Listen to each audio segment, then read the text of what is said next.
Let's bring up the field for this year's running of the Grade 1 Preakness Stakes out there at Pimlico Racecourse. Journalism, no surprises here from that two spot, taking the morning line at 8 to 5. Runner-up from this year's Kentucky Derby for trainer Michael McCarthy, looking to wield it back just 2 weeks later, Matt. And if he comes back with this sort of performance again on Saturday afternoon that we saw in the Kentucky Derby, he's probably good enough to get the job done. 102 Beyer speed figure.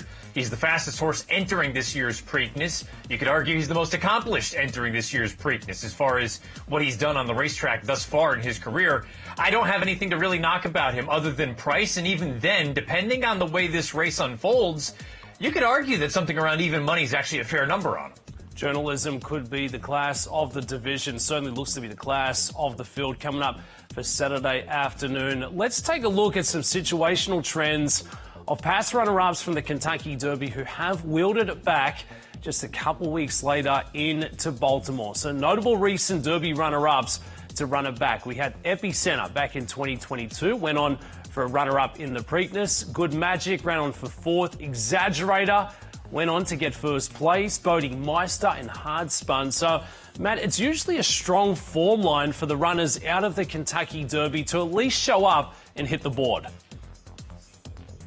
I think you hit the nail on the head. That's my takeaway. When you go into this year's Preakness, even if you don't necessarily like journalism on top as a win contender or maybe the key in your exactas and trifectas, more likely than not, he's going to show up and he's going to figure prominently. So I think the last thing you want to do is get overly aggressive and try to throw him out entirely. Maybe you don't bet him on the win end dubs because of the odds, and maybe you think there are other appealing options.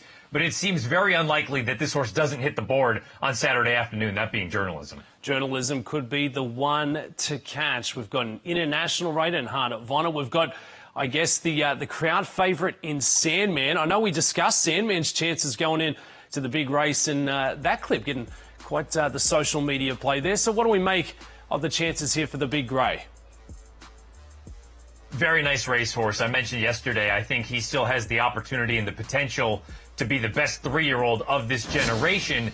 I'm not personally convinced that Pimlico and this setup in the Preakness is going to be ideal for Sandman. I don't know that the pace is going to materialize. And Pimlico, for me, it's a bit anecdotal, but it doesn't necessarily seem like the kind of racetrack they'll set up for a deep closer. I still think Sandman's best days are ahead of him. I don't think Saturday's the day. Sandman sitting at 4 to 1 on the morning line there. That is the 7. Right along side next door there, Clever again sitting at 5 to 1. Jose Ortiz, who's having quite the run the last month out there on the track. Jose Ortiz with Clever again out of the Hot Springs Stakes. What do we make of the chances for it, Matt? Look, Steve Asmussen's throwing him into the deep end here. This will be his graded stakes debut. He's done nothing wrong in 3 lifetime starts. And Dubs, if you're purely a Beyer speed figure player, we talk about journalism with that 102 that he earned in the Kentucky Derby.